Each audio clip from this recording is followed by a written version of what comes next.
Have you ever felt like you have too many passions and that society is pressuring you to pick just one? Hi, I'm Essie. I'm an autistic and ADHD therapist, and today I'm talking to you about the challenges of being a multi-passionate neurodivergent. Autistics and ADHDers are known for having multiple passions and for pursuing a variety of interests across their lifetimes. This quality, I think, speaks to the fact that we are inherently very passionate people and that we have many interests, we're open-minded, we're curious, and we're always seeking to learn and grow and improve. And that passion is funneled into this desire to improve our knowledge in a specific area, to pursue a certain interest, or to explore different career paths. In my own life, I've experienced being multi-passionate as being pulled in multiple directions, often at once, towards different career paths, towards different interests, and all these different things are competing for my interest, and I'm feeling strained because it's taking up a lot of time, energy, and money. But I also know that to feel fulfilled, I have to engage with these interests. And the challenge here is finding a balance. I want to share my own experiences of being a multi-passionate neurodivergent and some of the pitfalls, challenges, and opportunities that have come as a result. Growing up, I was a big fan of David Attenborough nature documentaries. I felt like I wanted to be a naturalist, a zoologist, or an entomologist, and maybe a TV show presenter where I could talk about my interests. Coming out of high school, I wasn't sure what I wanted to do with my career. I explored a lot of options. At one point, I wanted to do modeling. I saw modeling as a springboard to becoming a TV presenter, although I really lacked the confidence and the speaking skills that I have today. In school, I first enrolled in a Bachelor of Arts/Law. I was encouraged to pursue law because I was an analytical thinker, but it really wasn't my interest. I was more interested in the arts side of things, and eventually I changed degrees and did a Bachelor of Media and Communications, specializing in film. I doggedly pursued this path because I wanted to become a filmmaker.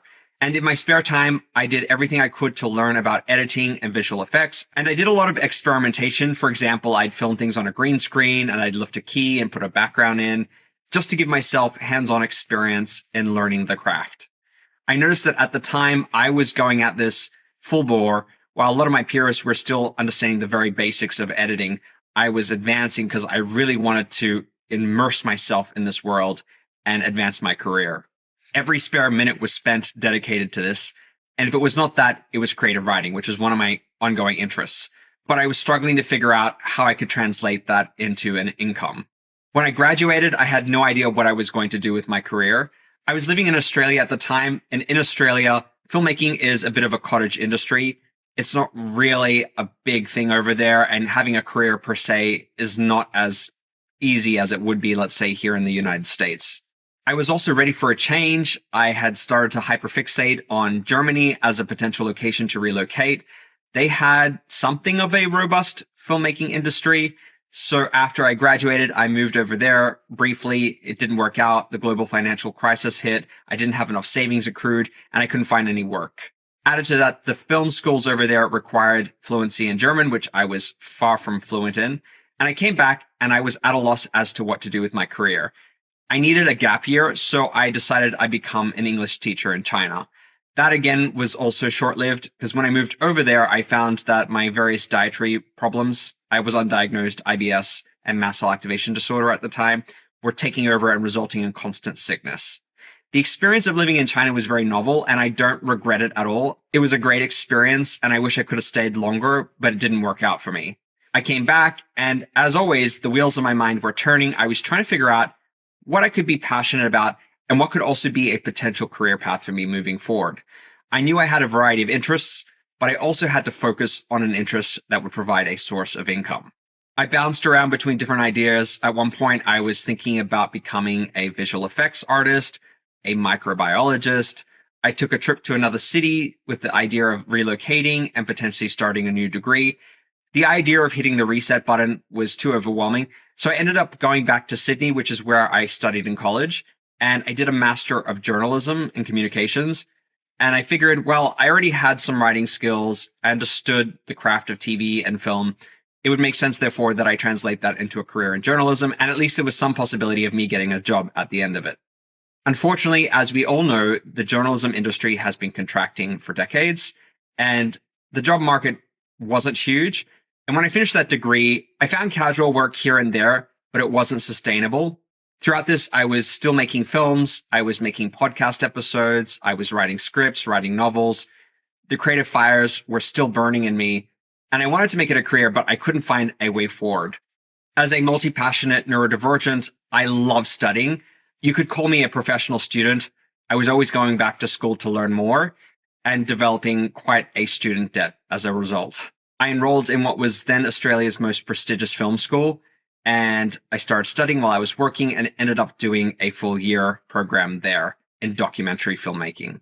Out of that program, I went on to develop a feature documentary, Flying Solo, which I've made available free on YouTube. And I also transitioned to a job working full-time for a local news organization. Working in journalism allowed me to hone my writing and editing skills, and it was a great experience all around. I still felt unsatisfied because I wanted to pursue filmmaking full-time. And at some point, I was able to negotiate a transfer to a news bureau overseas in Los Angeles. The idea being that LA was an entertainment capital, and I'd be really well placed for transitioning to a filmmaking career if I moved there. But the challenge was I was one of many hopefuls who had moved to LA with the same intention, and I was starting from the ground up. To get my foot in the door, I would have to take a entry-level job that had no health benefits and would pay terrible and had no security. And at that point in my life, I wasn't willing to do that. So I started brainstorming as usual. I decided I would try to become a screenwriter, and I spent a huge amount of money on trainings. I read all the books I possibly could. And after a couple of years of taking these trainings, voraciously consuming scripts and script writing books, applying to competitions, applying to fellowships, I wasn't getting anywhere, and I had a bit of a crisis. I felt like I was once again back at square one, trying to find a way to translate my passions into a tangible career. What I struggled with most was the idea of settling for a day-to-day job that didn't scratch my creative itch, that wasn't fulfilling, didn't allow me to engage with my passions, because I knew inevitably as an ADHDer, I would get very bored within less than a year and want to quit and find another job. And my employment history had reflected this. I'd worked for brief periods and then I'd return to school, and then I'd work for brief periods and then I'd return to school. I wasn't sure where to go from here, and I did a lot of soul searching and meditation and arrived at the realization that I wanted to become a therapist. I'd always found people and psychology interesting. I always wanted to be of service to others. And as an autistic who engages in deliberative thinking, I like to do a lot of analysis and in-depth contemplation about people's motives and factors that contribute to people's behaviors. Coming from my background, it seemed pretty difficult to make that transition, but I realized my journalism background made me competent at interviewing, which is a skill that's necessary when doing clinical work. I was able to leverage my existing strengths, and I applied to a social work program, and that took me 2 years. Coming out of it, I then became a therapist full-time, and I found it remarkably rewarding and interesting. And there is plenty of work as a therapist, so I had my bases covered in terms of having a secure career with income. I don't expect that anytime soon I will get bored with this career path, but I've also had to balance it with sustaining my many interests. So in my spare time, I still engage with my creative interests like writing. And I think being neurodivergent and being multi-passionate means having to constantly do this balancing act of finding a career path that's sustainable. It might not be immediately connected to one's strongest passions, but there's a relationship. And then balancing that with sustaining your engagement with your actual deepest passion. When we vacillate between our different career choices, when we switch interests, when we change jobs, society, neurotypicals, they look at us like we're flaky, inconsistent, like we don't have drive. But the reality is we're trying to do this internal balancing act. We're trying to maintain novelty. We're trying to maintain engagement with our passions. We're trying to find fulfillment. We're not satisfied with the status quo. We can't just take any job that's thrown at us. Now, you could easily look at this a different way and recognize it's a strength that we're willing to not compromise our passions, to give up on our dreams, that we're very dogged in pursuing these things. Personally, I think it's awesome that neurodivergents are multi-passionate because it opens us up to multiple worlds. It broadens our interests. It strengthens our knowledge in various areas. And these things can cross-pollinate. Having other careers before I became a therapist gave me a lot of life experience and breadth of experience that could then feed back into my clinical work. It's easy to look back at my zigging and zagging and go, oh, well, I haven't been consistent. If I'd figured out that I wanted to be a therapist earlier on, I could be further along in my career. But I think it's gone a long way to enrich my experience and deepen my insight about myself and human nature so that ultimately I can become a better therapist as a result. Maybe in hindsight, I'm just trying to justify my chaotic zigging and zagging, but I actually believe that this is the case, that I've really benefited from having a colorful life before I found my chosen career. I think you too can benefit from zigging and zagging and having a variety of experiences and not always settling on one career path. And it's okay if you change track at any point. We have needs that need to be met as neurodivergents, and that includes being stimulated and being able to engage with our passions. And if we decide we want to switch gears, we're doing it in service of authenticity. We want to be true to ourselves and not be blind followers of societal expectations.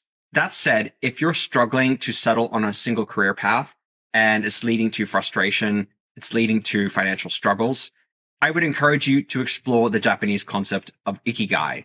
Ikigai represents finding fulfillment and happiness by finding a career that includes the four following elements: what you love, your passion, what you're good at, your vocation, what the world needs, your mission, what you can be paid for, your profession. Now, finding a single career that covers all those bases might be difficult, but there are some questions you can ask that can help you in your search. You can ask yourself, what do I feel deeply passionate about or inspired by? What am I particularly talented at? What meets a significant need in the world? And what related career can provide a sufficient income? If you can answer those four questions, you've found your ikigai. Enough about me. I'd love to hear from you. What are your passions? What have your challenges been in finding a career that's financially feasible? If you found this video helpful, please consider hitting the like button, subscribing to my channel, and sharing it with anyone you think might benefit from watching it. This will help ensure people just like you will be able to find and access this content. Thanks for watching, and I'll see you in the next video. Bye for now.